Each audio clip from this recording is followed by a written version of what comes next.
darah nifas. Orang yang sedang haid dan sedang nifas ini tidak wajib puasa. Bahkan kalau puasa hukumnya haram. Mengapa syariat mempertimbangkan orang haid, orang nifas tidak boleh puasa? Karena orang yang sedang mengalami haid, darah yang keluar ini akan membuat lemah tubuh wanita yang sedang haid atau sedang nifas. Puasa juga menyebabkan tubuh ini lemah. Dan agama ini sangat memperhatikan kesehatan, faktor kesehatan sangat dipertimbangkan. Sehingga kalau ada dua perkara, satu melemahkan, satu melemahkan, ini agama tidak setuju dengan hal itu. Karena memang agama itu sangat memperhatikan menjaga kesehatan. Sehingga kalau ada orang haid atau orang nifas kemudian dia kok puasa, ini dalam wanita itu akan terjadi dua hal yang melemahkan tubuh dan ini sangat berbahaya.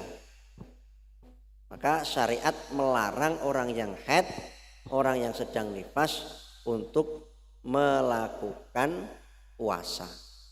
Karena memang agama itu mempunyai tujuan hifdzus shihah, menjaga kesehatan.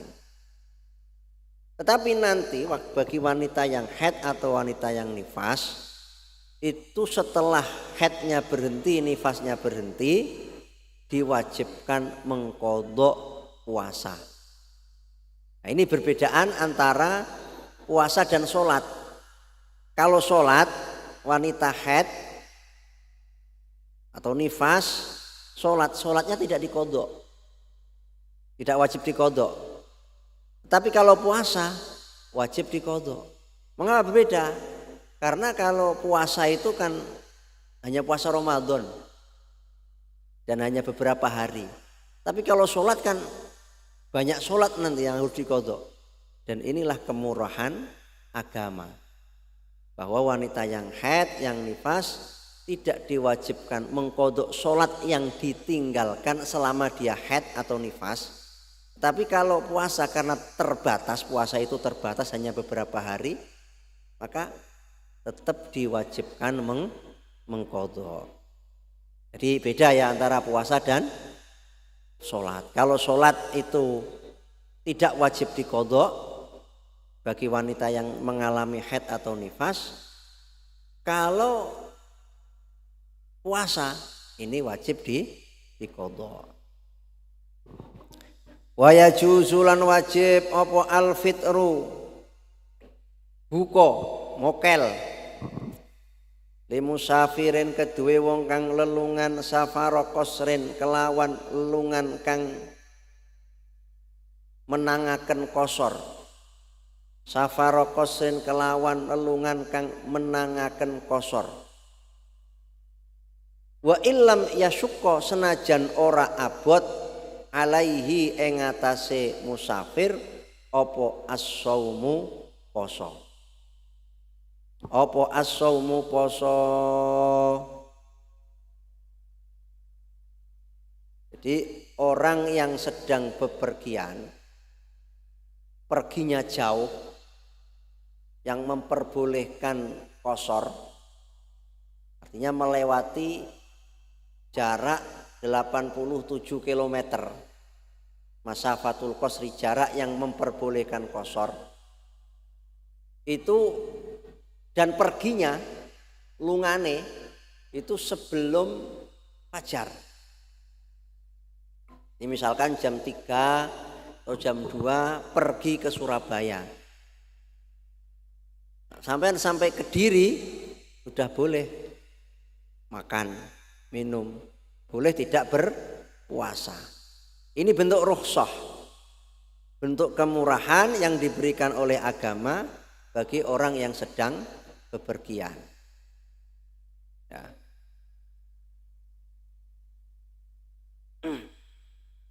Dan catatan lagi, perginya itu adalah tidak pergi yang maksiat. Jadi perginya itu tidak pergi yang maksiat. Pergi yang pergi itu dengan perginya saja sudah dosa. Jadi ada maksiat bis safar. Lungane wis dosa. Misale enek wong wayahe bayar utang apa ditagih lunga. Ndelike iki lungane iki dosa iki. Mergo dia melarikan diri dari kewajiban atau melarikan diri dari janji yang ia sudah buat. Atau lunga pergi ke Surabaya tujuannya mau main togel, mau main judi. Perginya maksiat. Orang yang semacam ini tidak boleh mengambil rukhsah, termasuk tidak boleh berbuka puasa. Berbeda kalau maksiat fis safar. Ada istilah maksiat bis safar, ada istilah maksiat fis safar. Pakai fi. Maksiat di dalam bepergian. Itu artinya begini. Orang pergi. Di tengah perjalanan dia melakukan dosa. Misalkan di tengah perjalanan dia melihat wanita cantik terus menggoda wanita cantik itu. Tujuannya pergi mau silaturahim, mau berdagang, atau ada tujuan apa, mau ada kepentingan apa di luar kota. Perginya itu ada kepentingan, ada hajat, mau silaturahim, baik.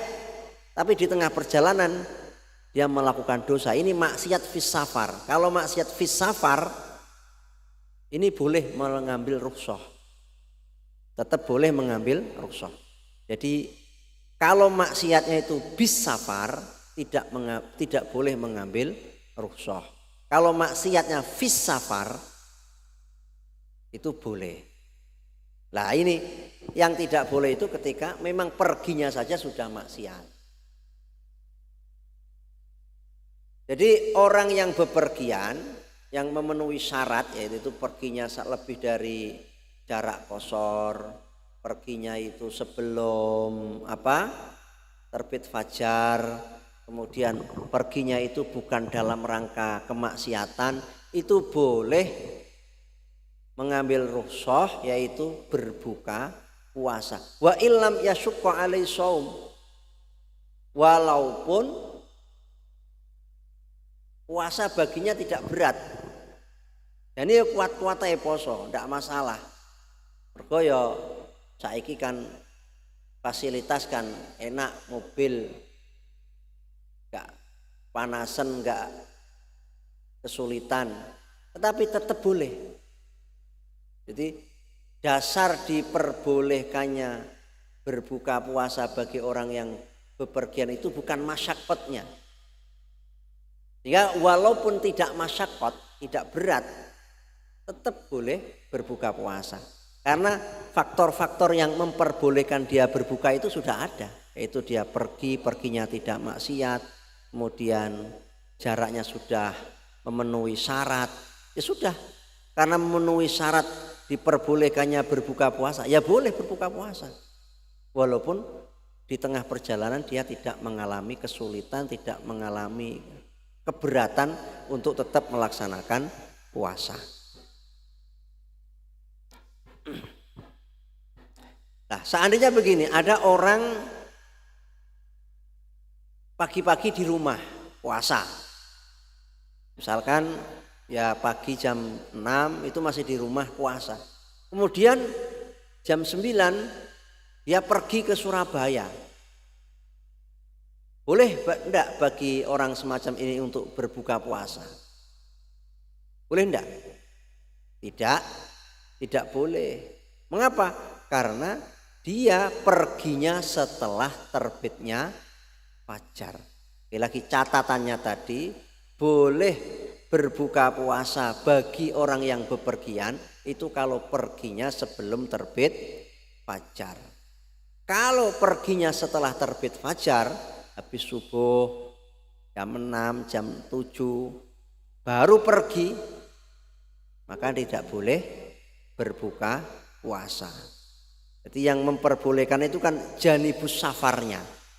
Nah, ketika idza ijtama'a janibus safar wal hadar, uliba janibul hadar. Ketika arah-arah ya berada di rumah dan bepergian berkumpul, maka yang